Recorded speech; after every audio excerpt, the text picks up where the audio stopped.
मैं सभी को दीपावली की हार्दिक शुभकामनाएं देता हूँ। ये त्योहारों का मौका सभी के लिए शुभ मंगल हो, सुखदायक हो, समृद्धि से भरपूर हो और आप सभी के परिवारों में और पूरे देश की और दिल्ली की जनता में खुशियाँ बहती रहें और देश खुशहाल बने, ये मेरी हार्दिक कामना है। और आज इस मौके पे सबसे मिलने का अवसर मिल रहा है, इसके लिए मैं सभी का तहे दिल से आभार व्यक्त करता हूँ। अभी हफ्ते पहले हमारी विधानसभा में 350 करोड़ रुपए का एक प्रोजेक्ट सैंक्शन हुआ है। पीडब्ल्यूडी मंत्री, हमारे शिक्षा मंत्री, हमारे दिल्ली के उप मुख्यमंत्री मनीष सिसोदिया जी के द्वारा यह पुल सिंगल जो फ्लाईओवर है पंजाबी बाग का, जो टी पॉइंट पे है करमपुरे के, यहाँ से पहले ये फ्लाईओवर सिंगल से डबल बनेगा। अभी 2 लाइन का है, ये 3 लाइन का 6 लाइन का बनेगा ये। उसके बाद जो पंजाबी बाग का फ्लाईओवर है वो अभी 2 लाइन का सिंगल लाइन है, वो डबल बनेगा और ये 3 लाइन का 6 लाइन का बनेगा ये। और पंजाबी बाग क्लब से ये पुल उठकर राजा गार्डन जो फ्लाईओवर है वहाँ तक जाएगा एलिवेटेड रोड। तो उसके अंदर करीब 250 करोड़ रुपये तो आपकी कंस्ट्रक्शन कॉस्ट है फ्लाईओवर की, और करीब 90 से 100 करोड़ रुपये जो सर्विसेज जाएंगी साइड से वो उनकी कॉस्ट है। तो कुल मिला के 350 करोड़ रुपये का ये प्रोजेक्ट है और इसके बनने में करीब 18 महीने लगेंगे। और इससे पूरे दिल्ली की जनता को राहत मिलेगी। कई बार यहाँ जाम काफ़ी लग जाता है, तो उस जाम की राहत पर ये पूरा एक सिग्नल फ्री जोन बन जाएगा रिंग रोड का। तो ये काफ़ी बेहतर एक अच्छी अचीवमेंट हमारे मोदी विधानसभा के लिए। और साथ ही जो हमारा पटेल रोड पर जो प्रोजेक्ट चल रहा है पीडब्ल्यूडी स्ट्रीट स्केपिंग का, जो कि आप देखेंगे फुटपाथ देखेंगे उसमें इतना ब्यूटिफिकेशन कर दिया गया है कि अब शाम होते ही वहाँ पर कपल्स बच्चों के साथ, फैमिली के साथ वहाँ पर इंजॉय करने आते हैं। वहाँ पर सीटिंग का पूरा इंतजाम है, पूरी पेड़ पौधे लगे हुए हैं, एक ब्यूटिफिकेशन का प्रोग्राम कर दिया गया है। और ये प्रोजेक्ट भी अगले महीने नवंबर के लास्ट तक खत्म हो जाएगा। तो मोदी नगर निरंतर ऊंचाइयों को छूता जा रहा है। अभी 3 पुलों का निर्माण किया गया है, उसका उद्घाटन बाकी है, रामपुरे का, करमपुरे का और ESI हॉस्पिटल का। साथ ही आचार्य विक्षु हॉस्पिटल जो 9 मंजिला बिल्डिंग बन रही है, 500 बेड बन जाएंगे इसके बनते ही। ये बिल्डिंग भी मुझे लगता है कि 3-4 महीने में ये जनता को समर्पित हो जाएगी। तो लगातार काम चल रहे हैं। 6 स्कूलों की बिल्डिंग बन चुकी है, उसके बाद दूसरी 2 स्कूलों की बिल्डिंग और बननी शुरू हो गई है। और इसके अलावा तो मोदी नगर में काम चल ही रहे हैं, कहीं पर लाइट लग रही हैं, कहीं पर स्टेयर्स बन रही हैं, कहीं पर वाईफाई लग रहे हैं, कहीं CCTV कैमरे लग रहे हैं, मेन रोड्स पूरे बन रहे हैं, RCC की सड़क, इंडस्ट्रियल एरिया, लक्कड़ मंडी कीर्तनगर में बन रही है।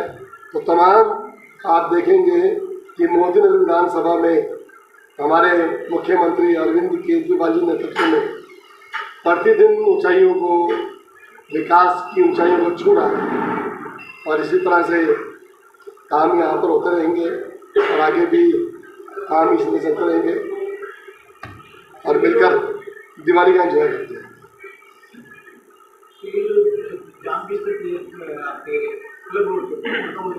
हाँ, ऐसा खत्म हो जाएगा जब ये आपका जो सिंगल अभी 2 लाइन का फ्लाईओवर है, जब ये 3 लाइन का बनेगा और सिंगल से डबल बनेगा, तो सारा जो ट्रैफिक है जो नीचे से जाता है राजा गार्डन चौक, वो फ्लाई के ऊपर जाएगा, तो साइड की रोड खाली हो जाएगी।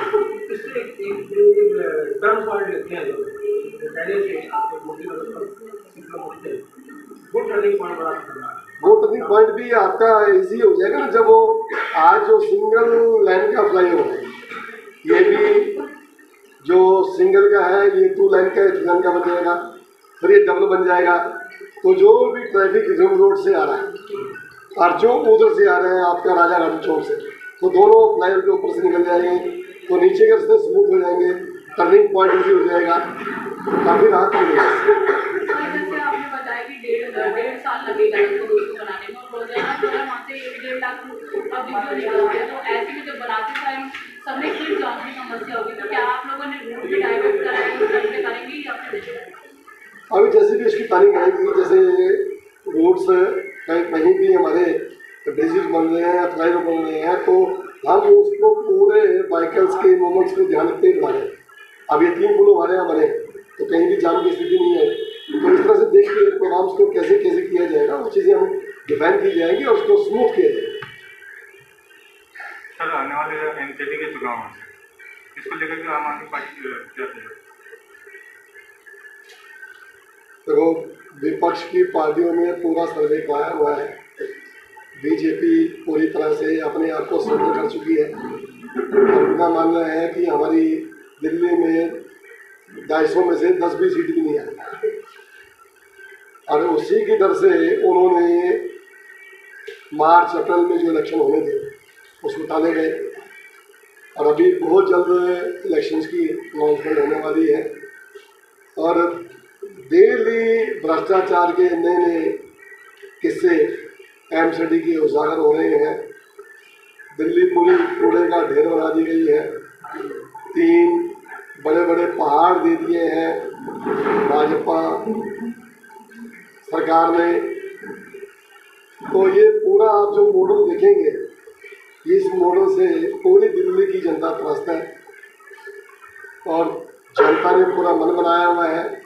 और वहीं पूरी तरह से भाजपा नेताओं को भी पता है कि अब हमारा दिल्ली से अस्तित्व खत्म हो गया। आप कहीं भी आप देखेंगे, कहीं भी कोई मूवमेंट, किसी तरह की बातचीत, और आप जो मॉडल है दिल्ली का मॉडल आज पूरे देश में सर चढ़ कर बोल रहा है, और हर राज्य में एक ही बात उठ के आ रही है कि जो दिल्ली में मॉडल हुआ वो अब हमें पूरे देश में चाहिए। और उसकी एक मुहिम हमने शुरू की है, मेक इंडिया नंबर 1। शुरुआत हो चुकी है, 130 करोड़ लोगों को जोड़ना है, लोग निरंतर जुड़ रहे हैं। और जो काम की भाषा थी, परिभाषा थी, जो 75 साल में कोई भी पार्टी नहीं कर सकी, ये पहली सरकार दिल्ली की, पंजाब की, जिन्होंने काम के माध्यम से जनता के दिलों को जीता है, जनता को राहत दी है, चाहे वो बिजली है, चाहे पानी है, चाहे स्कूल है, हॉस्पिटल है, महिलाओं के लिए बस यात्रा है, तीर्थ यात्रा है, पेंशन है, राशन है, डोर स्टेप डिलीवरी है। तो काफ़ी प्रोग्राम्स जो हुए, ये मॉडल कोई भी एक राज्य आम आदमी पार्टी के अलावा कोई अपना नहीं सका। कारण क्या? भ्रष्टाचार है, भ्रष्ट नेता, भ्रष्ट मुख्यमंत्री, तो पूरा सिस्टम भ्रष्ट है। तो भ्रष्टाचार जब तक रोक नहीं पाएंगे वो काम कर नहीं पाएंगे। आप तो हर जगह पूरे देश में शिक्षा मॉडल की बात करिए। गुजरात की चुनाव कैसे करने? गुजरात की जनता तो सड़कों पर निकल चुकी है, सभाएं हो रही हैं। सभाएं के अंदर जहां हमारी सभाओं में 2-2 लाख लोग पंडाल से भी बाहर निकल कर खड़े, और वहीं पर हमारे प्रधानमंत्री जी की सभाएं, अभी सभा चल रही है जूनागढ़ में, पूरा का पूरा पंडाल खाली है। जनता को काम चाहिए, जो काम करेगा जनता उसको सर पे बिठाएगी। और जनता को ये एहसास हो चुका है कि अब काम करने के लिए एक ही व्यक्ति सक्षम है, और वो दिल्ली का ईमानदार लोकप्रिय मुख्यमंत्री अरविंद केजरीवाल। नगर निगम की जितनी पावर है वो एलजी को देने को सोच रही है।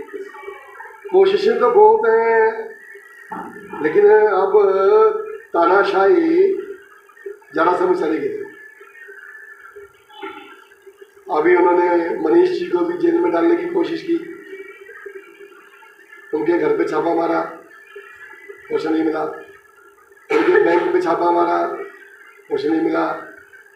उनके गांव में गए, कुछ नहीं मिला। इनको लगता है ना अभी ये आम आदमी पार्टी आएगी, इतनी पावर पहले ही दे दो पहले। 300 जना पूरे देश में छापे मारे गए, कहीं कुछ नहीं मिला। अभी 2 दिन पहले उनको 10 घंटे की पूछताछ के लिए बुलाया गया, तो उसके अंदर अधिकारियों ने एक ही बात की है कि हमें आपसे कुछ नहीं है, हम आपको कहीं तंग नहीं करेंगे और सारे केस खत्म कर देंगे। आपको फिर केस है भी नहीं। हमारा मकसद तो यही है कि आप ऑपरेशन लोटस में शामिल हो जाए, आप कमल में शामिल हो जाएं, सारे केस खत्म हो जाएंगे और आपको सम्मान भी मिलेगा और कहने के आपको मुख्यमंत्री का भी पद मिल सकता है। तो ऐसे ऐसे उनको प्रलोभन दिए गए। लेकिन आम आदमी पार्टी का जो भी साथी है वो क्रांतिकारी है, क्योंकि ये पार्टी ज़मीन से निकली हुई है। ये किसी की धरोहर नहीं है, ये आम आदमी की धरोहर है। और जब आम आदमी खुद निकला सड़कों पर तो उसे पता है कि आम आदमी के दुख दर्द की तकलीफ क्या होती है। बाकी नेता क्या है? नेता अपने, आप देखेंगे कहीं भी उनके ही परिवारजन के सदस्य आगे आगे बढ़ रहे हैं। कहने का तो सब पार्टी कहती है कि अब परिवारवाद नहीं कर रहे। आज जो पार्टी केंद्र में राज कर रही है सबसे बड़ी परिवारवाद है वो। चाहे कोई भी आप नेता उठा के देख लें, उसका बेटा, उसकी बेटी, उसका दामाद सारे आगे हैं और कहने के लिए कहते हैं कि हम परिवारवाद को लाइक नहीं करते, हम उसका विरोध करते हैं। तो ये जो कहने के करने के जो कथन हैं वो जनता पहचान चुकी है और जनता को पता लग गया। नहीं तो कल हमारे प्रधानमंत्री जी को भी एक स्कूल में, चाहे वो स्कूल किसी भी तरह का था, उनको स्कूल में आके बैठना पड़ा और शिक्षा के बारे में उनको कहना पड़ा कि शिक्षा पर अब क्रांति आनी चाहिए। तो हमने भी कहा कि हम साथ में आपके खड़े हैं, हम आपके साथ मिलकर काम करेंगे, हमें आप साथी बनाएं। हम तो चाहते ही हैं कि शिक्षा में क्रांति आए। हाँ, हमारा मकसद क्या है? हमारा मकसद है कि जनता को सेवा देना, उनको शिक्षित करना, उनको अच्छा स्वास्थ्य देना। हम सब मिलकर काम करते हैं। हमारे मुख्यमंत्री ने कल इनको ऑफर दिया। अब देखिए प्रधानमंत्री जी इस ऑफर को मानते नहीं मानते, लेकिन हमने ऑफर दिया है कि हम अच्छे काम के लिए आधी रात को तैयार हैं। सब दिवाली आ रही है और बाजारों में काफी भीड़ हो गई है। कोरोना के 2 साल पहले लोगों को कोरोना समय देख लें, जितना मूवमेंट्स दिल्ली में किया गया, रातों रात हॉस्पिटल बनाए गए, बेड्स बढ़ाए गए, युद्ध स्तर पे काम हुआ और दिल्ली को नहीं झेला, पूरे देश को झेला। यहाँ पर पूरे देश के नागरिकों ने आगे बढ़ाया। तो हम हर कदम के लिए तैयार हैं और हमारी पूरी एहतियात है कि जो भी हम उस दौर से गुजरे, अब वो दौर के लिए हम तैयार भी हैं और वो दौर प्रभु से प्रार्थना करते हैं, माता रानी से प्रार्थना करते हैं कि वो दौर आगे नहीं है। कोरोना समय देख लें, जितना मूवमेंट्स दिल्ली में किया गया, रातों रात हॉस्पिटल बनाए गए, बेड्स बढ़ाए गए, युद्ध स्तर पे काम हुआ और दिल्ली को नहीं झेला, पूरे देश को झेला। यहाँ पर पूरे देश के नागरिकों ने आगे बढ़ाया। तो हम हर कदम के लिए तैयार हैं और हमारी पूरी एहतियात है कि जो भी हम उस दौर से गुजरे, अब वो दौर के लिए हम तैयार भी हैं और वो दौर प्रभु से प्रार्थना करते हैं, माता रानी से प्रार्थना करते हैं कि वो दौर आगे नहीं है।